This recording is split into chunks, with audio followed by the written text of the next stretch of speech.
Баяран гэдэг Орхон цогцлбор сургуулийн Монгол хэл уран зохиолын багш. Бидний үйл ажиллагаа бас нэг өөр нэг нэгнээсээ ялгаа биш. Монголын тамирчин таарсан марсан ингээл телевизээр ярьж сонсч чод. Одоо харчлаа. Би нөлөө Москвадаас харж ирсэн.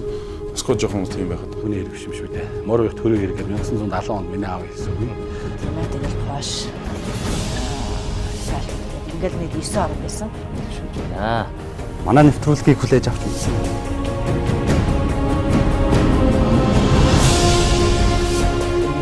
Социалист системийн орнууд зүгээр аяад онд намайг аваад гэж байхад тэр цагаан цэгцийг хүлээж аваасаа гэж бодсон. Эсвэл энэ зүгээр шинжлэх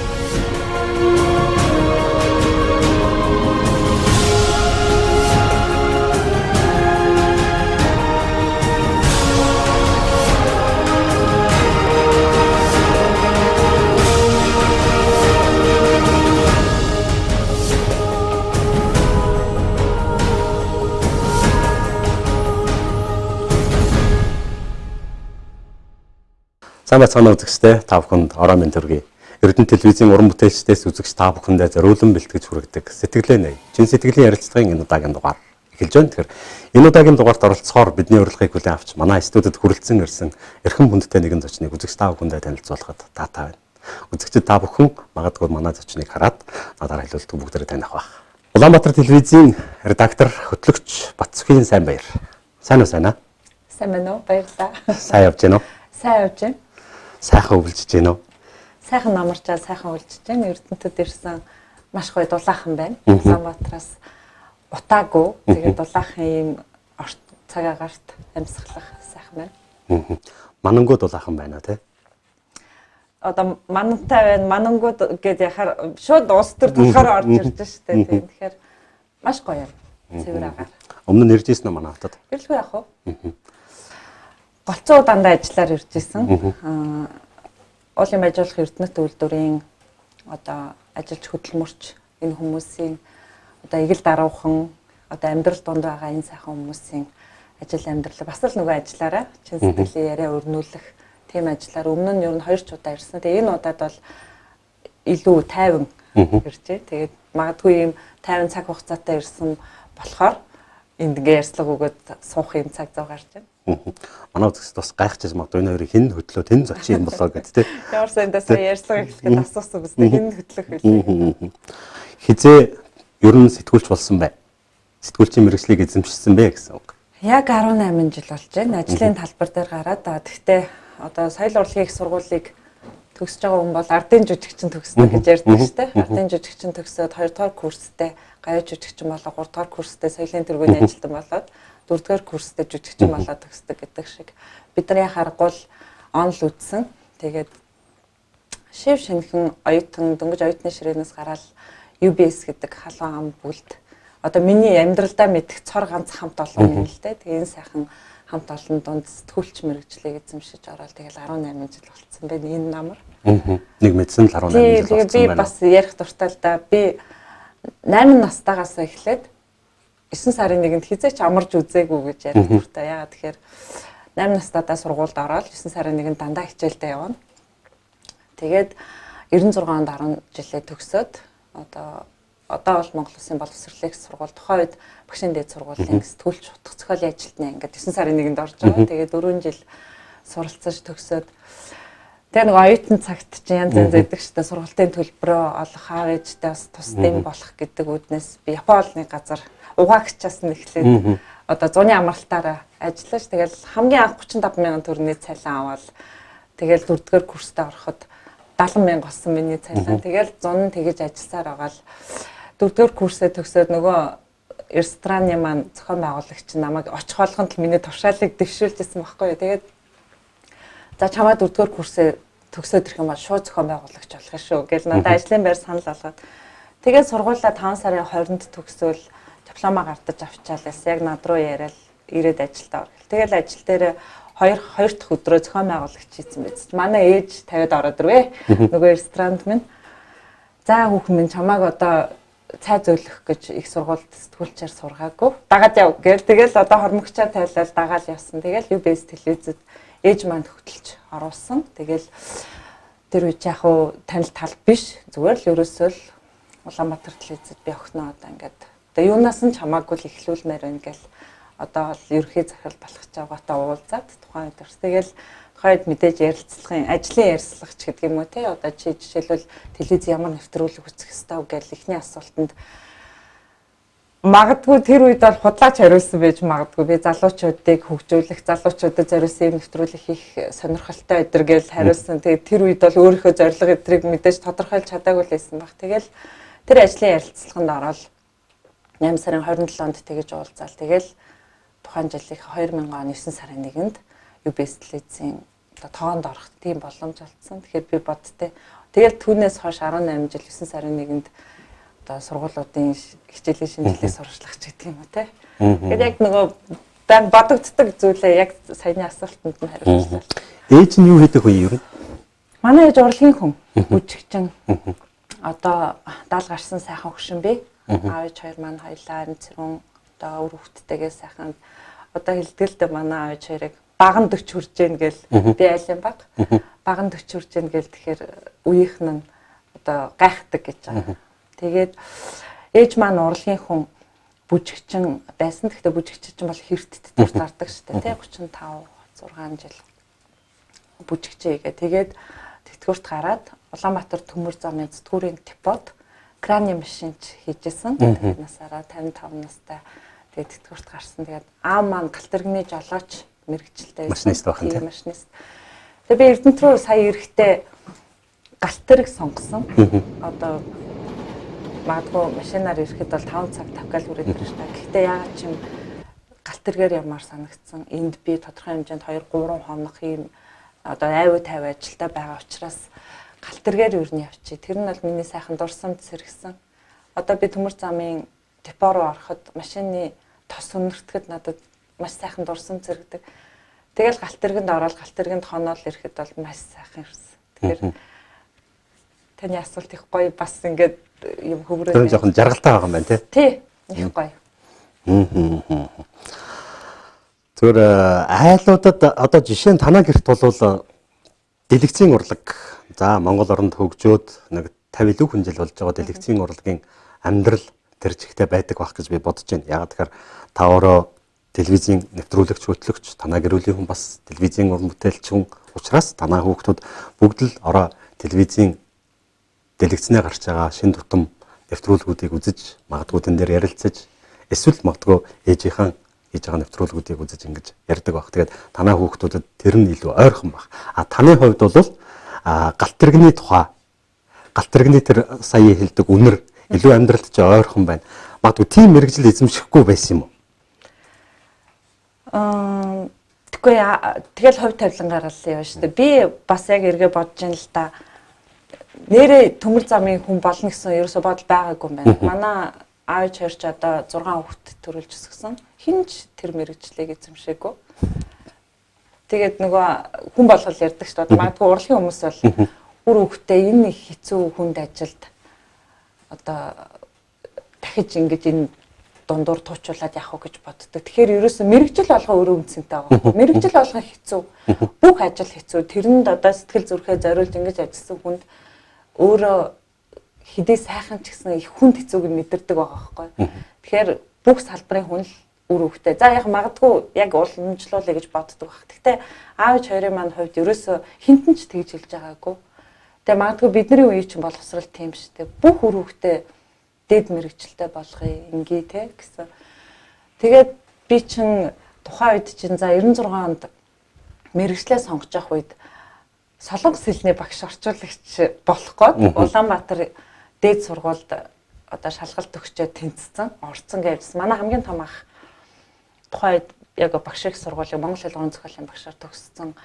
Одоо ойрхондоо энэ дархны хонгорын сангийн аж ахуйд яг тамил дээр ирсэн юмс. Тэгээд нэг сурагчдынхаа зуны амралтаар хотод очоо. Тэгээд надтай уулзаад за яасан юу болсон ийсэн гэдээс. Оо ийм ангид орсон гэд бүр зад загнуулсан байхгүй. Жолооч хэл хоёр бол одоо хойшид бол хэрэглээ болно. Хүн болгоно. Чи тэгэхэд хэрэглээ болох юмыг чи 4 жил сурж ингэж яахад чи өөр ажлын хажуугаар сурахгүй юу гэд. Тэгэл намайг багш их сургууль руу хөтөлсөн. Тэгээд тухайн үед чинь конкурс бүх зүйл нь дууссан. Тэгэл өргөдөл бичиж байгаа л араас нь конкурс өгсөн да. Тэгээ конкурс өгөх тухайн үед чинь бас зам гэдэг сэдвээр эссе бичгээд тэгээ тэрийг бас арай өөр амьдралын зам болгож бичсэн ч гэдэг юм уу. Тэгээ яг тэр агуулгаараа хоцорсон ч гэсэн тэгээд тамилт аваад ямар ч гэсэн ингэж орж чадсан. Нэхэн хөөж нөхөн шалгалт өгөөд амьдралын замыг тэгж сонгож тэ. Ерөөсөө л тавилан, хувь тавилан л баггүй юу. Ингээ явах гэж хэлгүй чи бишээ гэдэг ингээд нэг талаар нь явуулсан. Өнөөдөр Солонгос хэлийг мэдэх үү? Мэдхгүй шүү дээ.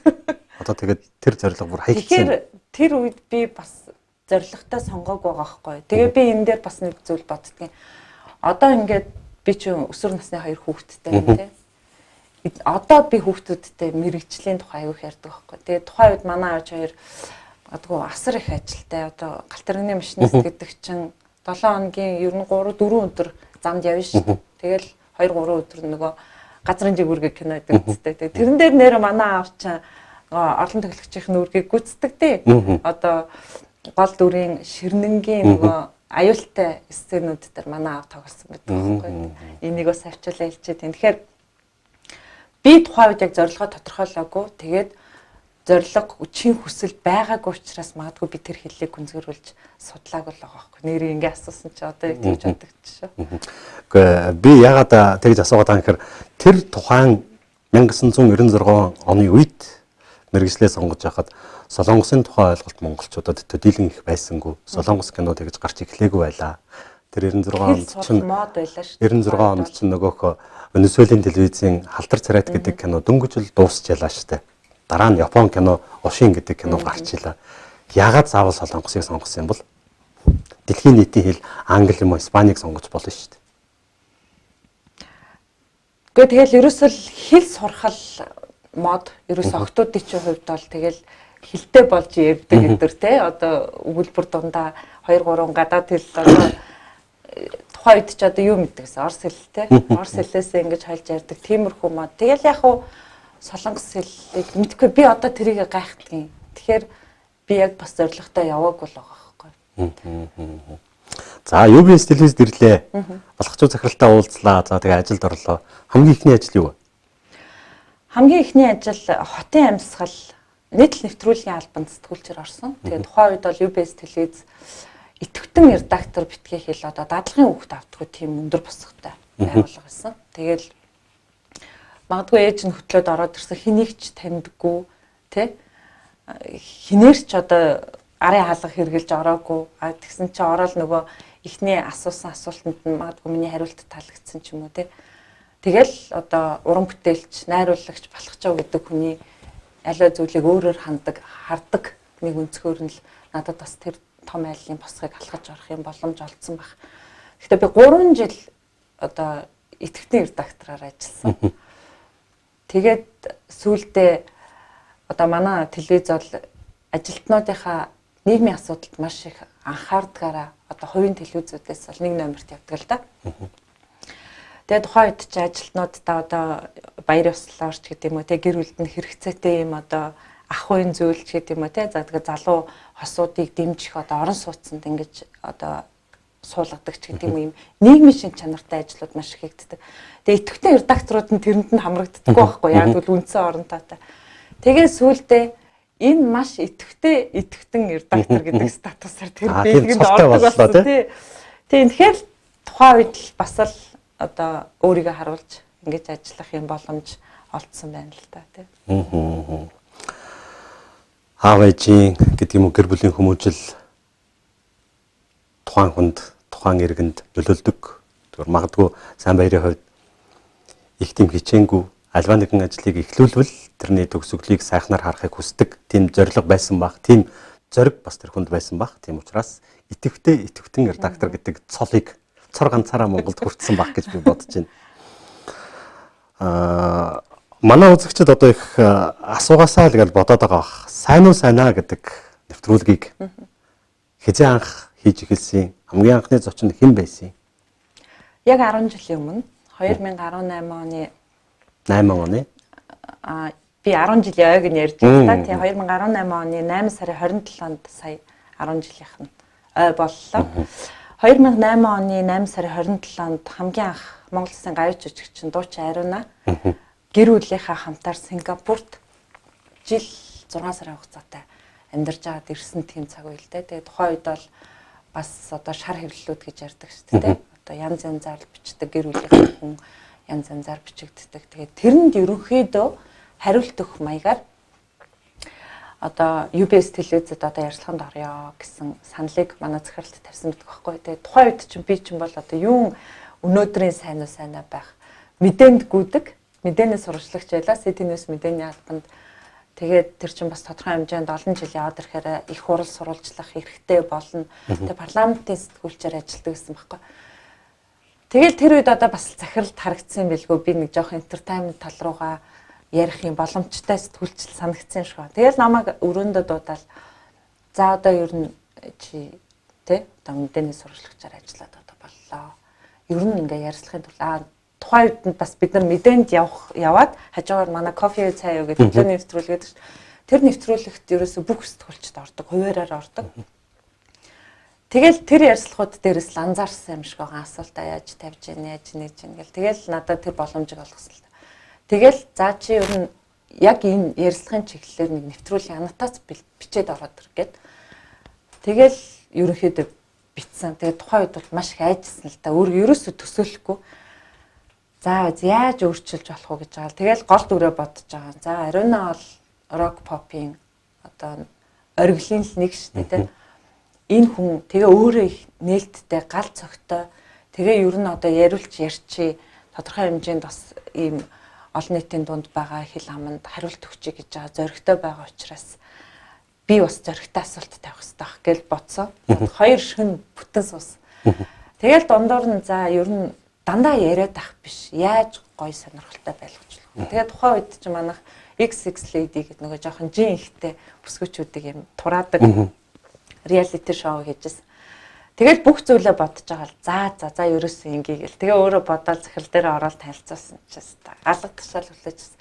Тэр нь юу байсан гэхээр буудан дээр XX Lady-гийн оролцогч нэг одоо жинтэй бүсгүй Ариунагч хоёрыг бүжиглүүлэх гэсэн юу байсан. Тэгэхээр тухайн үед ерөөсөө бүр санаанд нь багтахгүйсэн л да манай найруулагч нарын хувьд ч гэдэм.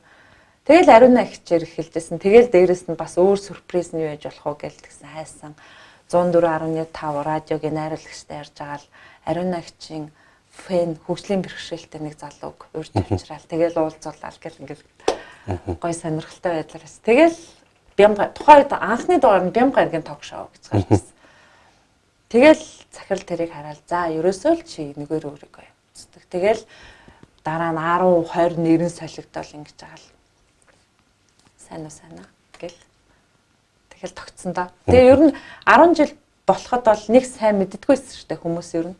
Тэгээ сүүлийн ер нь 2 3 жилд л хүмүүс сайн уу гэж яг үннийг хэрэглэхэд анзаарж байгаа. Тэгэхээр 10 жилийн бас хөдөлмөр сүүлийн 2 3 жил хүн л анзаарагдлаа та. Хичээнгүй тууштай хөдөлмөр хизээ нэгэн цагт анзаарагддаг тийм жамтай. Хичнээн зоч орсон. 287. 287 эрхмийг л одоо 287 эрхэн дунд 3 удаа орсон 2 хүн байгаа. Тийм үү? Тий. Оо. Тэр нь Монгол Улсын гавьж жижигч Ариуна төрийн сойрхолд догмдын сусраар маяр. Тэгтээ хоорондох ярилцлагуудын хугацаа 4 2 жилийн цай тоордог. Тэгэхэд тэр хүн огт өөрөөр л нээгдэж байгаа байхгүй. Зочноо ер нь яаж судалдаг вэ? Судлах миний нэг тактик байна. Иргэн тойрныхын хүмүүстэй л уулзчихдаг шүү дээ. Би хамгийн зөв арга бол тэрнээс одоо Google, YouTube одоо захим орчинг хайх юм бол хүн болгон л хайгаал уншчих юм боломжтой зүйлүүд байдаг. Тэгэл би ер нь тойрол уулзчихдаг. Дуцаар яриад ингээл ер нь энэ хүний тухай сонин сайхан энэ ер нь ямар хүн ингээл. Тэгэл ер нь хизэнээс яг энэ нэрээ өгч эхэлсэн. Би зүгээр бодд юм аа. Монголын телевизийн салбарт гэдэг юм одоо Монголын дэлгэцийн урлагийн салбарт маш олон өөр нэртэй нэг ижил төрлийн нэвтрүүлгүүд байна л да, юм ярилцлагын нэвтрүүлгүүд. За манай үзэгчдэн сайн мэдгээр нөгөөх 100 эрхэм ментер гэл одоо тэ зөндөө олон байна. Гэхдээ яг сайхан онсон нэр бол сайн уу сайнаа. Би зүгээр өөрөө ч нөгөө хараад ингээд нэг магтах гад ядаад байгаа юм биш л дээ. Зүгээр хүн сайн уу гэж уулздаг шүү дээ. Тэгээ нэр нь сайнаа учраас сайн уу сайнаа. Магадгүй сайн уу сайн л гэж байгаа үг л дээ. Хизээ ийм нэртэй болсон юм. 4 дахь дугаараасаа. Ердөө л. Тэгэхээр 8 онд л баггүй. Тийштэй өмнө нь надтай сайн уу сайнаа гэж уулзахтаа хүн анзаардаггүй байхгүй яа. Тэгээд сайн уу сайнаа гэд одоо уулзахаараа нэрээ ямар гоё оноод ирэлцсэн бэ гэж хэлдэг. Одоо манай кофе цай нэвтрүүлгийг бас за нэг нэвтрүүлгийн нэр байна даа л гэж боддог болохоос одоо жишээлбэл та хоёр уулзлаа гэхэд би таныг ярьслаханд өрсөн бол кофе уух уу цай уух уу гэж асуухаар хүнд одоо анзаардаг болсон. Кофе цай нэвтрүүлгийн нэр шиг ч гэдэг юм уу те.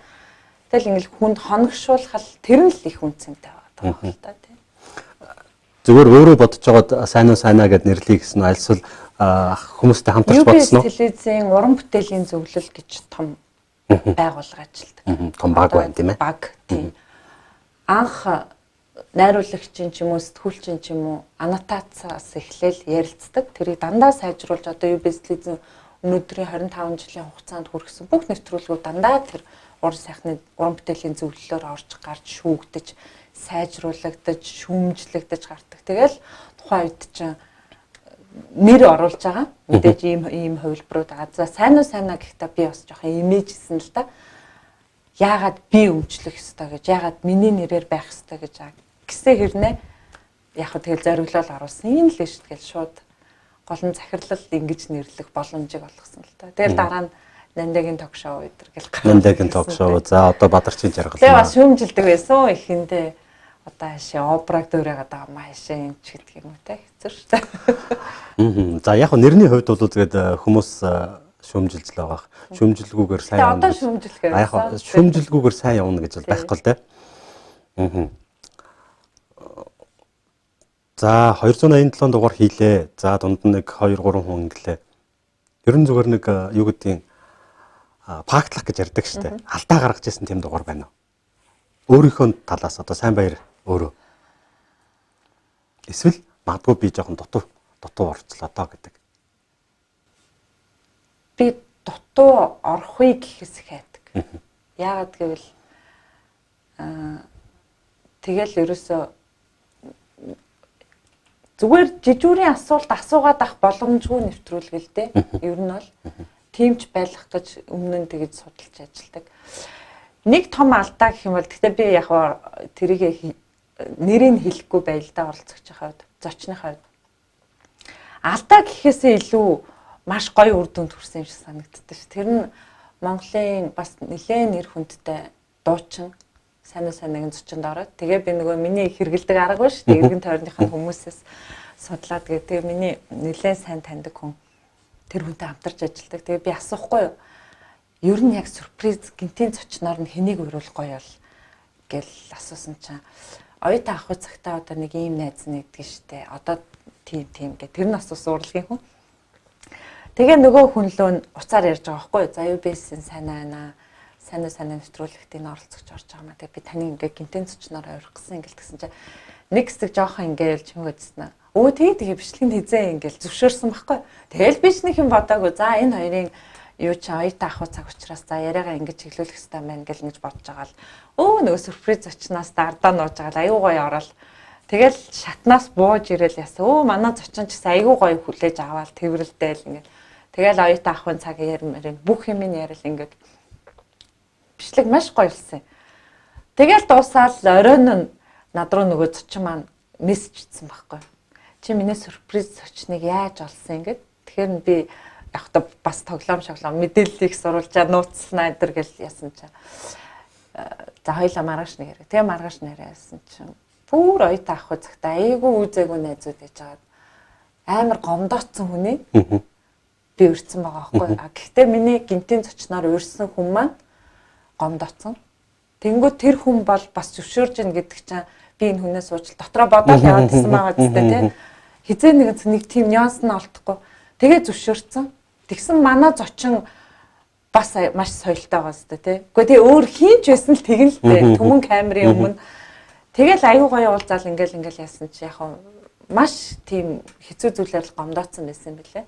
Тэглэрсэн шүү дээ. Тэгээ би яг тухайн үед бас жоохон айж имижлээсэн тэгэл өнгөрсөн шүү дээ. Магадгүй Тэр л одоо алдаа гэх үү? Алдаа биш ээ. Үр дүн гоё болсон юм. алдаа биш. Юу гэдгийг тэр хоёр хүний тэртег олон жилийн өмнөх үл ойлголцлыг тэр нэгэн цагт та эвлэрүүлэн зурчлах ийм үүрэгтэй байж магадгүй бурхнаас тийм үүргийг танд оноосон байна тийм ээ. Хэрвээ тийм тэр хоёр эвлэрэхгүй байх байсан бол та тэр хоолны газараа зохион байгуулагч игээл явж явах байсан шүү дээ. Би ер нь яг хувь тавиланд амар их итгэдэг шүү дээ. Ер нь тий.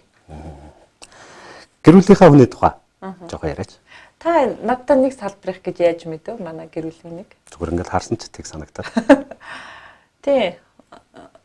Одоо яг манай та түрүү хэлсэн шүү дээ. Магадгүй танаа гэр бүлт чинь өөр тий телевизийн юм салбарын хэвлэл мэдээллийн хүн байсан уу гэдэг асуулт түрүүний оршилд бас нуугдлаа гэж би ойлгосон л та. Байгаагүй. Надаас хойш айгүй олон телевизийнхэн төрсөн. Одоо миний эгчээ маань охин сэтгүүлчээр хүмүүнлэгийн ухааны их сургуулийг төгссөн. Манай эгч одоо боловсрал телевизэд ажилладаг. Манай одоо гэр бүлийн хүний манай аав, манай хадам аав Монгол Улсын соёлын гавь зүтгэлтэн зураглаач Лусан цэрэнгийн их баяр гэж хүн байдаг. ЭБС телевизийн зураглаач. Тэгээ манай гэр бүлийн хүн бол Үлзээ бас зураглаач. Монголын үндэсний олонний телевизэд зураглаачаар ажиллаж агаад одоо бол одоо хувийн ажил хийж байгаа.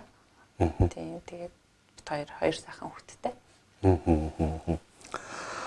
Танай хүүхдүүд зураглаач болохгүй гэхийн газаргүй. Гэхдээ боломж гэж бас фото зураг айгүй сонирхдаг шүү дээ. Яг одоо би UBS телевизэд асах гэрэлгээ гэрэл зурагчдын уралдаанд төслийг удирдах байгаа, продюсераар ажиллаж байгаа. Тэгээд энэ шоуны эхнийхд орсон. Манай хүү 16-тай. Тэгээд нөгөө насны доод босох нь болоод тэгээд орсон. Тэгээд нөгөө продюсерийн янз бүрийн эрх ашигын зөрчил үйлчлэлгүйгээр эхний даваанаас хасагдсан манай хүү. Тэгтээ ер нь бол яг бас телевизийн хүн болохгүй л гэж боддөг шүү дээ. Ягд. Хэцүү шүү дээ. Тэгэл яг л нөгөө олон аав ээжийн л таач гэсэн тэр хэцүүг туулаад тэр хэцүүг биеэрээ үзээд өнөөдөр аз жаргалтай ийм сайхан сэтгэл хангалуун хийж байгаа бүтээлийнхэн тухай ярьж байгаа юм чинь жаргалтай юм шүү. Хүн бүхэн л альва нэгэн зүйл дээр чадахгүй зүйл л хэцүү байдаг болохоос чаддаг зүйл аз жаргал авчирдаг шүү дээ. Гэхдээ бас өөрийнх нь сонирхлыг харна л да. Тийм л дээ. Өөрөө бол маш гоё зураг зурдаг. Тэгээ өөрөө бол бодохдоо архитектор болно гэж ярьдаг юм аа хүү. Охиноо бол ерөнхийдөө бол чиглүүлэл байгаа. Үүрэг эмч болох хэвээр гэд. Тэгэл хөөрхий тэгдэж. Хүний ээжээ бүжгэлдэг, дуулдаг, загвар өмсдөг эмч байж болох уу гэд. Тэгэхээр хөөрхий цаана нэг зүйл бодогдох болно тий. Болно л гэдэг шүү дээ. 2001 онд ээж нь гараас нь хөтлөөд тэр өөрийн чинь их багтан ярьж байгаа UBS телевиз гэдэг тэр том айлын босгыг алхаж ороод өнөөдрийг хүртэл ажиллаж байгаа энэ хамт олонтой уулзруулж өгчөөд явсан ээж магадгүй охиноо анх удаа телевизээр гарахад нь хичнээн баярлсан баг та. Эсвэл их сандарсан болов алдчих үедээ ингэчих үедээ гэж ээжүүд дандаа санаа зовж байдаг шүү дээ. Яасан бол тэр тухайд ихтэй танаа ээж хэлээг баха би тэгж бодож байна. Та ямар гоё гэд юу яаж асууж байна. Их гоё нөгөө судлаагүй гэсэн шүү дээ. Та тэгсэн намайг анх зурагтаар гарахад битэл миний нэр гарахад манай аав хоёр маш их баярлж байсан. Манай би бүр аавыгаа тухайд маш их өрөвдөжсэн л да. Хотын амьсгал гээд нэвтрүүлэг сурвалжилсан Б сайн баяр гэж зураглаачтайгаа нэр гардаг. Тэгээ гарсан манай энэ Б үсэг чинь би штэ гэж баярлж байсан байхгүй. Тэрийг хараад би аюу сонирн болж исэн ер нь. Тэгээ би яг тэгж боддгийн хүн угаасаа ээж аавынхаа ачиг нэг ингээл сайхан үг хэлээл айхтар баярлуулаад ахаасаа илүүтэй зүгээр л аюу гой зөв явах те. Ерөөсө санааг нь зовоохгүй байхад аав ээж хачиг хариулсан байна гэж боддог гэдэг тохиолдол. Тэгээ манай аав хоёр одоо хоёлаа 70 гарцсан өсчүүл тэгээд 6 хүүхдэн зургуулаа сайхан амжилттай яваа. Аав хоёроо ингээд гоё санааг нь зовоохгүй байгаад л аюу их баярлалтай шүү дээ. Одоо тэгээд эргэн тойронд ингээд хагцал зовлон үзэж байгаа хүмүүс их байна л да. Их юу гэдэг шүү дээ. Тэрэндээ л би их баярлалтай. Хүн болгонд гэдэг шүү дээ ээж аавынхаа ачиг хариулж чадаагүй гэж яриад байдаг. Гэхдээ учиргуул зовоогоогүй л бол тодорхой хэмжээнд санаагийн шилээгээгүй л болж байгаа байхгүй. Тэгэхээр намайг зурагтаар гарахаар одоо нэг баярлаж бахархаад ахаасаа илүүтэй тэгээ санаа зовхгүй. Тэгээ ямар санд 2 3 өдөр уцаар ярихгүй байж байгаа л сайн нэвтрүүлгийг харцгаараа л санаа намарчлаа л гэлдэг шүү дээ. Монголчууд хэлдэг үхтэл үр харам гэж.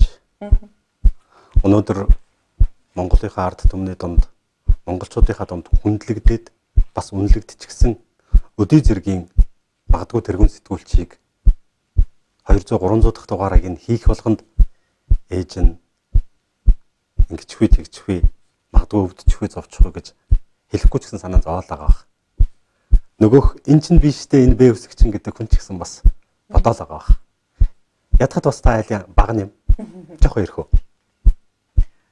Нэг буруу эрхэлдэггүй шүү дээ. Гэхдээ харс хүтээ сайн очих гэсэн ингээл тэгэхээр ээж нь найзуудтайгаа уулзж ингээл байхаар жоохон дурамчгүй цаа тасалж масдгийг бодвол одоо эрхэл юм байлгүй. Гэхдээ зөв эрхээ. Тэгээ олон ах их нартай хүн чинь бас эрхэлж чаддаг юм уу? Чадахгүй шүү дээ. Тэгэл ер нь бол жоохон дарамтлал шүү дээ. Хаан дотор хэлэхэд Зөв эрхлээд өөрийгөө өмөрч байгаа юм байна те. яа нэг хачин болгож үзчих шүү. Би яг аавынхаа тэгж хэлж байгааг хараад ойлжсэн байхгүй тэр үед. Нэг хөөрхөн байгаас тээ энэ бэ үсэх чинь би гэж хэлэхээр чинь. Ээж аав нар тийм жижиг юмд баярлдаг байна шүү. UBS телевизийн одоо магадгүй Ахмад гэх нь хаашаа юм. Эдэр насны уран бүтээлч болж доор нь олон дүүнер байгаа бах. Дүүнер тэр нь юу захидیں, юу сургадیں? За нэг айхтар заад сургаад тахаас илүүтэй сэтгүүлч хүнд бол би жишээлбэл ингэдэг одоо яг ингээл ялангуяа телевизийн сэтгүүлчдэд нэг жоохон юм сул тал байдаг л да. Одоо жишээлбэл текст шивхтэй мэдээнд явж ирээд яаруу санд руу ингээс текст шивхтэй жоох одоо нэг үсэг зөрүүлж бичих үгсгийн алдаатай бичингүүтэй хамаагүй гаргах шиг яа тэгвэл өөрөө закадраас уншичдаг учраас би болохоор тэгдэггүй байхгүй. Ерөөс ингэ нэг бүр тэгэл сурцсан. Тэр нь юунаас болсон гэж анх 2000 онд UBS телевизэд ороход надад компьютер авахгүй. Би ингээл айгүй цэрээний болонд бичгийн машин дээр суудаг гэсэн байхгүй. Тэгээ бичгийн машины чинь нэг ураагаар бичсэн шүү дээ. Тэгээ маш чанга дарж иж гардаг. Тэгээ бичгийн машинаар алдаж чиж болдгоо шүү. Яг бол одоо компьютер дээр алдаж чиж юм бол арилгаж байгаа гэсэн шүү дээ. Бичгийн машин дээр алдаж чиж болохгүй. Тэгээ дээрэс нь яг миний анхны хаврын шоуд гэдэг нэвтрүүлэг хийж байгаа. Соёлт найруулагч нөгөө эзэнгүй айл гэдэг нэг соёлын гавь сэтгэлтэн. Тий, киноны найруулагч соёлын гавь сэтгэлтэн соёлт найруулагчтай би хаврын шоуд гэдэг нэвтрүүлэг хийжсэн. Тэгээд ингээд текстээ бичиж очихоор үгсгийн алдаатай ч гэдэг юм уу, агуулгын юм зөрүүтэй юм лулаа ирээн болгоод шиддэг. Тэгэл тийм зүйлээс тийм одоо хатуу чангач гэдэг юм уу, тийм зүйл дээр сурцсан. Тэгээ тэн дээрээс ингээд нэг үгсгээ аягүй харж бицээр байгаа одоо тийм байдаг байхгүй. Тэгээ би одоо яг залуу орж байгаа сэтгүүлч нартай би тэрийг л хэлдэг. Би нөгөө үгсгийн алдаатай юм уушхаараа ерөөсөө цохол төрөддөг. Одоо тэгээ энэ тэнд нэг гээл үг уншаал алдаач үгээл явдаг шүү дээ. Монголын телевизийн салбарын сонгоо гэж нэрлэдэг Монгол Улсын соёлын гавь сэтгэлтэн соёлт. Текстийг улаан ирээн болгоод шийддэг байсан гэн гомдож уйлж байсан уу? Үгүй гомдож уйлж байгаагүй. Би амьдралдаа нэг л уйлжсэн нь хамгийн анхны ярилцлагын маань зочин тухайн үед цахилгаан холбоо компани захирлын 20 минутын ярилцлаганд ирэх байж байгаа ирээгүй. Тэгэхэд л нэг уйлжсэн. Тэрнээс ажилласаа болж өгөөд нэг уйлжсэн байхгүй. Одоо цаашдаа сайнаа мэдээж явах нь ойлгомжтой өөр ямар төрлийн бүтээл төрөх гэж байна? Би бас ингэж боддгийн. Би яг телевизийн салбар руу орохоос өмнө ядаж нэг 5 жил сонины талбарт ажилласан бол илүү дээрээсэн болов гэж боддог. Тэгээд одоо бас тодорхой хэмжээнд нас тэгэл дээрээс нь нэг асуудлыг харах өнцөг гэдэг шүү дээ. Тэгэхээр одоо жоохон бичдэг, асуудал хөнддөг тийм салбар руу. Тэгээд дээрээс нь би бол нэг сайнаа бас дахиад нэг олон жилээр харахгүй байгаа. Тийм. Тэгээ аливаа зүйл чинь бас нэг өөрийн цаг хугацаатай байдаг шүү дээ. Гэтэ яг одоо 10 жил болчлоо зогсоё гэхгүй л дээ. Тэгээ цаг хугацаа хэзээ зогсохоор байна. Тэрний дараа бол би илүү бас оюнгигээр үлгэж гэдэг юм уу те. Эсвэл асуудал хүндсэн нухацтай, даацтай тийм зүйл дээр өөрийгөө сорё гэж боддог. Тэгээ би нэг инээдтэй юм бас ярихад би яг сайн нэвтрүүлгээрээ одоо их хурлын гишүүн Жавхлан тэгээд Монгол Улсын гайж жүжигчин дуучин Баясгалан хоёр нэг илгэлтийн эзэн гэдэг нэг аюу өрнүүлээд тоглолт хийсэн шүү дээ. Тэгээд тухайн үед тэр хоёр санаад ороод тэгээд тэр нэвтрүүлгийн хандлт аюу амжилттай байсан байхгүй. Чи бид хоёрыг ямар нэгэн аймагт очсны дараа холбоо барьж байгаад жинхэнэ малчны хотноос ч юм уу те байгаль дээрээс сайн ток шоуга өшөө илүү сонирхолтой бас хөгжилтэй хөдөлмөрч талаас нь нэг хийгээд үзээрэй гэж Тэгээ энэ урьдчилан татаа хүлээж авч урьж байна. Монголынхаа 21 аймгийн аль дуртай дээр нь хүрээд ирээрэй гэж чамайг урьж байна. Тэгээд өнөөдөр хүрэлцэн ирсэнд өнөртөө баярлалаа. Энэ хавар байгаль ижим нь уургүй номхон уцааргүй дүлгөөн байж малчид минь түл ариун авах болтугай гэж хүсээ өрөөж байна. Тэгээд Жавхлан Баясгалан хоёр нь та нартай маш их хайртай. Бидний дууг 20-од жил марталгүй сонсож ирсэнд бас маш их баярлалаа. Сүүлийн маань зочин Монгол Улсын гайж жүжигчин дуучин Самандын Жавхлан, Монгол Улсын гайж жүжигчин дуучин Төвшин Жаргалын Баясгалан нар байлаа. Тэгсэн чи яг тэр нэвтрүүлэг гардаг өдөр Синигийн цензургүй яриагаар мууны тухай ярилцж байгаа байхгүй юу? Тэгээ ингээр чи ингээд хоёр контент ингээд харьцуулагдчих шүү дээ сошиал ертөнцөдтэй. Тэгээ би яг тэн дээр UBS телевизийн нэг дотоод сэтгүүлчдийн групп байдаг байхгүй юу? Тэн дээр би бичихгүй юу?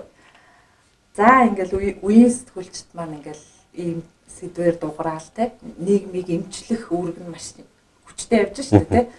Ингээл дуурж идэл би одоо ингээл урлаг уран сайхан яриад сувчдаг зөвөө гэл би зүгээр ингээд бичихгүй гэсэн чинь манай телевизийн нэг редактор охин. За сайн юм тэгээд насны сэтгэлтэй нүгэлгүй ах шиг сайхан байхгүй л тэгэл хэлчихсэн. Гэхдээ би энэ дундаас харахад одоо би илүү миний өөрийн яг үзэж сонирхдаг зүйл гэвэл би харахгүй юм асуудал хүндсэн тий уус төр за дээрэс нь ингээд нэг нийгэмд болохгүй байгаа зүйл рүү би аяг их анхаармаар байдаг байхгүй. Гэтэл тэгээ одоо өнөөдрийн миний өөрийнхөө телевизийн салбарт би болгоцсон дүр төрх маань сайн байгаад идэг. Тэгээд үзэгчдэд бол гэрэл гэгээтэй сайн сайхан зүйл түгэж хүргэх нь чухал та.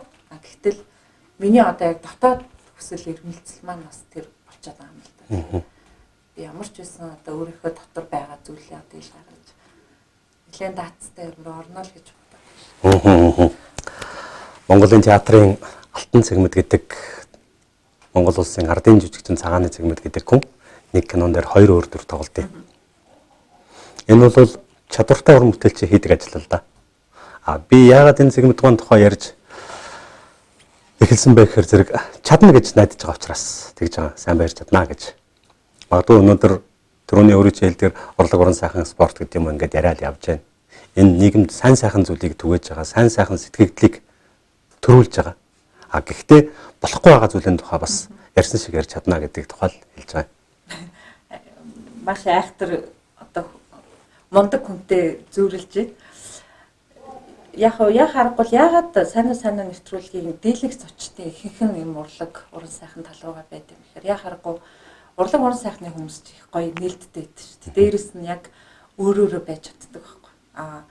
Ерөнхийдөө жоохон хүн сэдвийн сериосны хүмүүс ч юм бол тодорхой хэмжээнд тийм зүйл. Гэхдээ тэд нар өөрсдийнх нь буруу биш байгаа байхгүй. Тийм юунд орцсон. Ямар сандаа их хурлын дид дарга байсан л үндэ жанцангаа сайнаад орж явахдаа би бол маш гэгээлэг сэдвээр яриад байгаа байхгүй. Сюрприз нэг төрөөс шагналт цоодлогоо яриад. Тэгэл өөрийнх нь зохиосон дууг уран бүтээлчдээр дуулаад маш гоё энгийн байлгая гэж бодсон. Ерөөсөө л нэг нүд нь ингээд миний нэг хараанд орж ирдэггүй ингээд. Тэгвэл та яагаад төвлөрөхгүй байгаа вэ? Би танаас асуугаад байна шүү дээ гэлтгсэн. Чиний асуулт чи сая гарч ирэхдээ нухчихсан хуулийн төслүүд харагдаад байх юм гэдэг ч юм уу те. Тэгэнгүүт л хүнд үзэгчдэд тийм гоё нээлттэй гэрэл гэгээтэй гоё зүйлийг цацаж чаддаг юм л нөгөө л урлаг соёлын хүмүүс байдаг. нэг талаар тийм мэдэн. Тэгээд одоо би энэ томчуултай бол одоо уулзах хүсэл их л байгаа. Харамсалтай зав. Одоо энэ манай лавг сурамгай байна, мавгийн лавг сурамгай шатар тавина. Бас нэг очичдаг ажил дээр энэ ч юм уу гэсэн. Бас одоо зай гарахгүй. Ингээд энэ хэдтэйгээ уулзаад бөө инээд юм цагаан хошигнол интэх гоё юм хэлнэ. Тэгээд тэр нь надад их дурсгалтай үлдэнэ. Тэгээ уул нь энэ юу байхгүй байл да. Энэ жил чинь ч одоо нэг орондоо орох завгүй олзолдон булаад бай гэдэг шиг юм болж шүү дээ одоо энэ. Сонгуул Монголоо ингээл хавраас ч хойш бижигнээл тэгэл туусаар угаал энэ жил чинь нэг жоохон онцлогоотой л юу дөнгөрч байна. Би дотроо маш өөр зүйлийг хүсэж байгаа. Тэгэхээр магадгүй ийм хос морь байх боломж байвал болно. Гэхдээ ер нь хэцүүлтэй. Амьдралд боломжгүй юм гэж байхгүй, боломжийг өөрөө л болгоно. Би нэг зүйл асуух гэсэн юм. Сайн уу санаа нэвтрүүлэгт ихэнхдээ Улаанбаатарт аж төрж байгаа бидний бишрэн шүтэж хүндэлдэг тэр эрхмүүд ордог. Зүгээр орон нутгаас оролцож исэн тохиолдлыг би бас санаж байна. Манай эрдэнтээс бол хэдийдээ удаа орж исэн. Холын тэртээ ховдын хязгаараас жирийн нэгэн сайхан малчин, жирийн нэгэн сайлчин гэдэг юм уу? Тийм эрхмүүд орох боломж хэр зэрэг байна? Бага. Хэзээ орох уу ховдоос? Бодож байгаа, төлөвлөж байгаа зүйл байгаа. Онцгой тохиолдлуудад одоо жишээлбэл нэг сайхан холын замд явдаг машины жолооч эмэгтэйтэй кабинд нь суугаад яриад явна да гэл ер нь бодсон тийм төлөвлөсөн зүйлүүд байгаа. Тэгвэл машинисттай бас нэг рейсэнд явах нь байна тий. Би сая галтэргээр ирж байхдаа тэгж бодож ирсэн. Би ховдын тухай яриад байдгийн учраас нь аавынхаа нутагт хэзээ очсон бай гэж асуух гэж. Яагаад? Одоод явдгийн. Би 2015 онд UBS телевизийн улс төрд шинэ манлайлагчдын манах төсөл хийжсэн. Тэр төслийн одоо хөтлөгч модератороор ажиллаж байсан. Тэр 1 жил гарны хугацаанд хэрэгцээтэй. 2015 оныг хүртэл би Монгол орныхоо ерөөсө 3 аймагт л очиж үзсэн байхгүй. Тэгээ 2015 онд нийтдээ би чинь 15-6 аймагт очив. Тэгэл тэр дундаас баруун 5 аймаг л үлдсэн надад. Тэгтээ яг баян үлгэд очиж онгоцоор нисч очиад хөтлөлт хийгээл цам гаруй болон тэр хөтлөлт хийх юм боломж гарсан. Тэгээд ховд руу бүр гэр бүлээрээ одоо ирэх зам зорж очие гэж бодож байгаа. Гэр бүлэрээ гэдэг нь ээж автгаа гэсэн үг. Өөрийнхөө гэр бүлээ. Үлзийгийн гэр бүлээ. Тийм үлзийгийн гэр бүлээ. Заавал очоорой. Ягаад гэхээр зэрэг хэн нэгэн хүссэн аавын хүү бүхэн хүрч чаддгүй тийм өндөр оргил бол ард түмнэрээ үнэлүүлэх байдаг. Төрөөр үнэлүүлж төр дүнсүүлнэ гэдэг өөр хэрэг. Гэхдээ ард түмэндээ тийм өндөр үнэлгээнд хүрчихэд явж байгаа энэ охиноороо энэ бэ үсэг би шүү гэж бахархаж байгаа тэр сайхан аавын нутагт очиж магадгүй тэр цэнгэг агаар, тэр цэлмэг тэнгэр, тэр гоё уснаас амталж үзэх. Тэр хүний үр ач болсныг авъя. Заавал очоорой. Заавал очно. Яг бодсон байгаа эргэцэн. Сүүлийн үед ялангуяа телевизийн сэтгүүлчид маш их алдаа гаргадаг боллоо. Зочныхоо нэрийг буруу бичих, албан тушаалыг буруу бичих, овгийн сольж тавих гихчлэнгэр. Уг нь бол миний ойлгодгоор сэтгүүлчид монгол хэлний зүтгэлтэн байх ёстой гэж би ойлгодог. Тийм учраас монгол хэлийг хайрлах, хамгаалах, өмгөөлөх эзэдэнд байх ёстой. Гэтэл эзэд маань өөрсдөө энэ хэлээ ингээд жоохон буртаглаад байна. Энэ дээр юу гэж боддог вэ? Тэгэл хариуцлага. Сэтгэл. Тэгэл яг өнөөгийн нөхцөл байдалд харахад бол тэгэл маш олон юм ярьж болно л доо. Бараг боловсролын салбар руу ч орж болох байхгүй. Одоо яг үннийг хэлэхэд эр үгийн, им үгийг мэдхгүй, ялгаж мэдхгүй, энэ чи ялгаатай мүү гэж асуух сэтгүүлч хүүхэд байна. Гэгт гişгийн дүрмийг ерөөсөө чухал биш юм шиг бодож байгаа хүмүүс байна. Тэгэхээр яг л нөгөө миний зарчим биш те. Би юу гэсэн алдаа гарахгүй хичээдэг гэдэг. Тэгэл одоо хариуцлага л. Бичгэд нэг тийм ярихдаа бас буруу ярина. Тэрийг монголчуудын нэг ухар мөчөд үгээр гайхамшигтай хамгаална. Монгол хүмүүс буруу ярьж зөв ойлгодог гэж. Тэр надад бол таалагддаггүй л дээ. Улаанбаатарт үйл ажиллагаа явуулдаг Монголын нэр хүнд бүхий нэг томоохон телевизийн нэвтрүүлэгч мэдээгээ эхлүүлэхдээ мэдлээд өнөөдөр Улаанбаатарт шинэ цас орлоо гэж мэдлэж байсан. Тэгээд тэгтэн би бас гайхаад асуусан. Цас уг нь дандаа шинээр ордог шүү дээ. Тэгээд Улаанбаатарт өвөл байсан болохоор утаатай тэгээ хар цас ороод тэр өдөр нь цэлмэг байгаа цагаан орохоор нь шинэ гэж бодсон юм болоо гэж ойлгосон. Гэх мэтчлэнгээр ийм яриан дээр алдаа гаргадаг. Хойч үеийнхэн тэр телевизийн уран бүтээлчдээс сурдаг, хардаг, дуурайдаг. Энийг яаж засах вэ? Би 2009-оос 2011 онд удирдлагын академиг удирдах ухааны мастраар төгссөн л да. Тэгээд тухайн үед ороод сэдв сонгож авахад би хэвлэл мэдээллийн байгууллагын хүний нөөцийн толгомцсон асуудал гэдэг сэдвээр судалгааны ажил хийсэн. Тэгээд удирдсан багш маань их олзуурах гэсэн л да. Одоо манад орж ирэхээр яг өөрөө ингээд нэг хуулийн одоо эмч ээжж хуулийн салбарын ийм судалгааны ажил хийгээд байдаг ч гэдэг юм уу тийм. Одоо гараад тэр судалгааны ажил нь үр дүнтэй байхгүй тийм сэдвүүд сонгоод байдаг. Чи өөрөө сэтгүүлч нэрэж бараг чамд өөрт чинь хэрэгтэй ч юм уу гэж бодоод. Яг тэрнээр би энэний бүх олон зүйлийн одоо юу өөрийнхөө харж байгаа онцгоор гаргаж ирсэн л та. Яг юу л гол юу. Одоо буруу яриад байна. Буруу тэрийг яаж засах вэ гэсэн чинь би яг юу одоо сая удирдлагын академиэр орчих.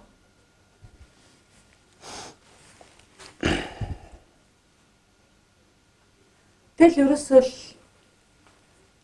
ерөөсөө хүнээс өөрөөс нь шалтгаална л та. Тэгэл одоо бид нар бол зас залруулж чадахгүй шүү дээ. Одоо яг үннийг хэлэхэд текстийн засаал ингээл явхад тэрийг хүлээж авахгүй ч байдаг юм уу те. Нэг одоо хандлагын тийм зүйлүүд харагддаг. Тэгэхээр энэ ерөөсөө л яг л энэ салбарын доголдол ерөөсөө энэ боловсролын салбарт тэр хүүхдүүдийг зөв бичихин 4 метр дээр нь ерөөсөө нухгүй. Адаглал гуулын бичлэг хэлэхгүй шүү дээ.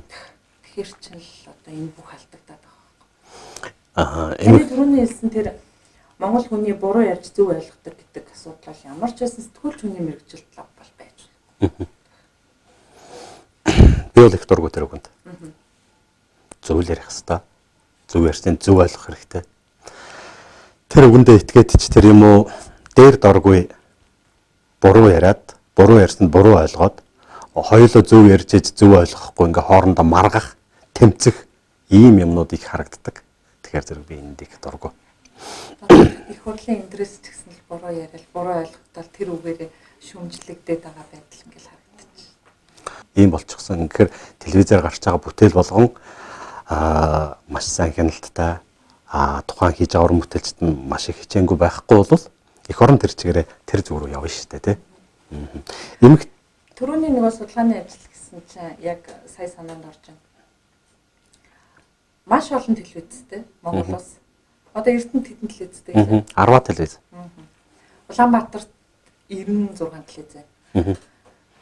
Тэгсэн чинь хэвлэл мэдээлэл одоо ихтэй сургууль бүгдээрээ сэтгүүлчийн ангитай байна гэж байгаа. Тэгээд жилд одоо за хамгийн багадаа нэг ангийг нэг 20 оюутан сэтгүүлчээр төгслөө гэж бодоход тэр олон телевизэд тэр төгсөж байгаа оюутнууд нь хүрэлцдэггүй гэж боддоо. Тэгээ хүрэлцэхгүй байгаа хүний нөөц дээр чинь яаж сонгон шалгаруулж шүүлт хийх вэ? Эмэгтэй нэвтрүүлэгч, эмэгтэй сэтгүүлч байна гэдэг жоохон хэцүү байдаг байх гэж би боддөө. Хэр их зардал гаргадаг вэ? Гэхдээ тэгэл худалдаа авалтанд хүртэл нөлөөлөл явчихдаг шүү дээ. Дэлгүүр ороод өөртөө нэг даашин царахад за энийг нэг нэвтрүүлэгтээ өмсчиж болно. За нэг 3 удаа нэвтрүүлэгтээ өмсөд амьдрал руу шилжүүлээч гэдэг юм. Тийм л болчихдээ шүү дээ. Бүх зүйл дээр. Гэтэ гайгүй. Нэг айхтар тэгэл гойж гангалахаас илүү би бас яг түрүүн та хэлсэн шүү дээ. Одоо хойд залуу үедээ юу гэж хэлдэг вэ гэхээр одоо жишээлбэл Аскер шоун дээр би продюсераар ажиллаад хөтлөгч сэтгүүлч нартай хэлдэг хүн бол үг бол тийм бит. Хөөхөн харагдахтаа битээ санаа зовоо. Тэнийг биш харагдахтаа л одоо санаа зовлоо гэж хэлдэг тийм. Хаш хариуцлагатай байх. Их ухаантай хүн ойлгохоор юм байна. Өнөө цагт бол жоохон л ойлгох байх. За бид хоёрын ярилцах цаг ер нь өндөрлөгт өгч байгаа. Би нэвтрүүлэг дуусах болгонд энэ цаг хугацааны хурдныг мэдэрч харамсдаг. Тэгээд ингээд хэлчихээр зарим үзэгчид чи харамслын тухай нэвтрүүлэг гэд нэрлэлцээч гэдэг тийм. цаг хугацаа ямар хурдан Яагаад явт. харамсна гэж тэр нь. Цаг хугацаа айгу хурдан яваад олигтой юм ярьж амжаагүй байхад ингээд дуусчих гад байдаг. Тэгээ нөгөө телевизийн нэвтрүүлэг бол хугацаатай байдаг учраас дуусгахаас өөр арга байхгүй. Цаашаага ирээдүгөө ер нь хаа хүрнэ гэж төсөөлдөг. Телевизийн одоо сэтгүүлч гэдэг юм уу телевизийн салбарын ирээдүг хаа хүрнэ гэдэг нь юунд хүрнэ гэж төсөөлдөг. Би зүгээр алдар гавьяаны тухай биш л дээ. Продюсерийн ажил. Тийм. Ер нь бол яг одоо бол харьцангуй бас намайг сэтгүүлч болж явах үед бол гоё сайхан залуу насаар гойсон. Тийм одоо цаг хугацаа байлаа л да. Одоо бол илүү жишээлбэл даацтай одоо яг л төрөнөлтэй одоо тодорхой хэмжээнд аливаа асуудалд анализ хийх дүгнэлттэй ярих одоо тэрнийхээ төлөө юм судалдаг мэддэг юм байх тэрийг хүлээн зөвшөөрдөг үе одоо хэвлэл мэдээллийн салбарт ирж байна л да. Одоо телевизэд ялангуяа мэдээг одоо хэн уншиж байна те. Учир нь бол одоо залуу охтуудаа л өмнөд барил хамгийн гол мэдээг маш сайн бэлдэж өгөөд нөгөө хэд баг хүргэдэг байлаа ш. Одоо бол илүү сэтгүүлч нь өөрөө хүргэдэг энийг Монголын телевизийн салбар илүү хүлээн зөвшөөрдөг цаг хугацаа ирчихэж байгаа байхгүй. Тэгэхээр энэ бол тодорхой хэмжээний жишээлбэл бидний насыг тодорхой хэмжээнд хойш татчих. Тэгээд телевизээр ч мэдээж бас гоё сайхан гарах ёстой тодорхой хэмжээнд тийм. Тэгэхээр би зүгээр яг телевизийнхаа карьерийг бол илүү мэдээж тодорхой хэмжээнд арын албанд орно. Тийм. Тэгэхээр ер нь продюсерийн ажиллаар л харддаг шүү дээ.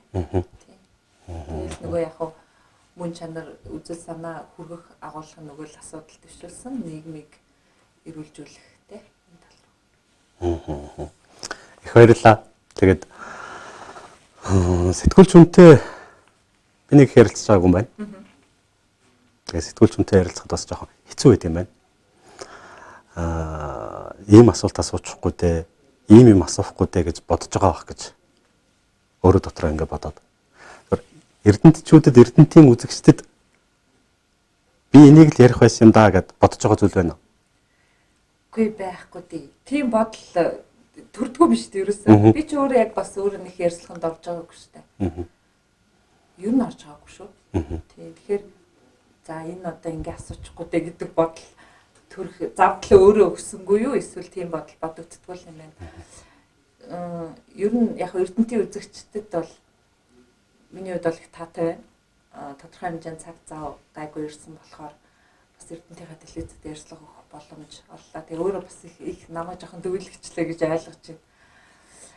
Тодорхой хэмжээнд яг хүмүүс таньдаг мэддэг хандлага бол мэдэгдэж байгаа л да. Тэр л миний одоо ажлын үр дүн, одоо үнцэн, одоо бас тууштай хөдөлмөрийн маань үр дүн гэж бодож байгаа. Дээрэс нь манай UBS гэдэг 3 хэсэгний гайхамшиг байна л да. Тэр дэлгэцэл биднийг одоо танихгүй олон танилууттай болгож байгаа шүү дээ. Тэгэхээр яг харахгүй мэдээж Эрдэнэт телевизийн маань уран бүтээлчид хамгийн бас эрхэм хүндтэй хүмүүс чин сэтгэлээ нээж ярилцах хүн гэж онцолж оруулдаг энэхүү нэвтрүүлгийнхаа хойморт бас намайг хүрсэнд маш их баяртай байна. Тэгээд дандаа л энэ сэтгэлийн мухарт байдаг. Тэгээд хүн болгонд нэг нээж хилдэггүй хэд хэдэн зүйл сая гэж санаа таны асуултаар бас гарлаа.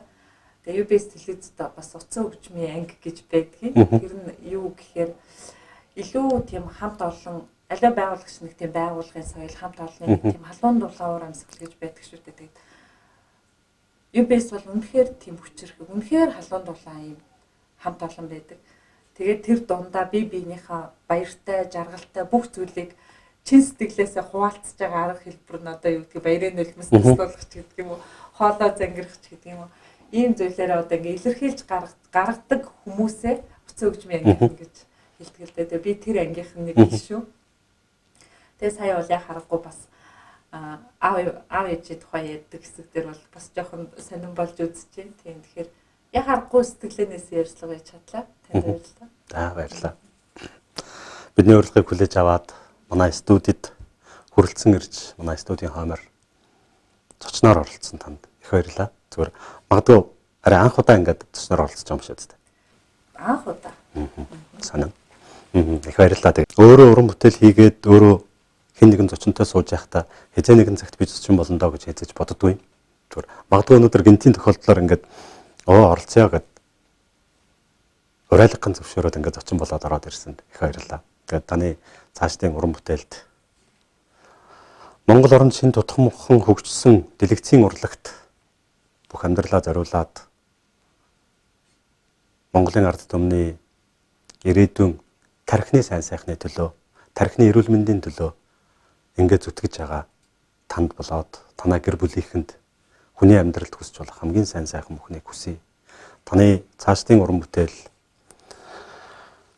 Монголын цэлмэг тэнгэрт өдрийн од шиг гэлэлцдэг тэр гайхамшигтай олон гайхамшигтай оддыг ээлж дараалан ард түмэнд нь танилцуулж тэдний сэтгэл доторх байгаа нандан тэр утсан хөгжмийг өглөөрэй гэж танаас хүсэж байна. Хичээе. Баярлалаа. Бидний бэлдсэн нэвтрүүлгийн энэ удаагийн дугаарт Монголын ард түмний зүрхэнд тархинд нандин хэвээрээ үлдэж байгаа UBS телевизийн хөтлөгч сэтгүүлч редактор Батсвийн сайн баярлалаа. Тэгээд бидний бэлдсэн нэвтрүүлгийн энэ удаагийн дугаар өгөр өндөрлж байна. Дараагийн дугаар хүртэл баяртай үзэгчтэй. За баяртай. Хазайлгаж болохгүй тэтэм шиг нэрээр чинь би өгүүлсэн халуун зүрхний уйрал хайр гунгийн чинь хүртэл өвлсөн өргөстөөрчлөнд бүдчээд өөлөд суухын цагтаа хүн өлгийг минь сийлсэн аавтай болохоор амьд явж чаддаг.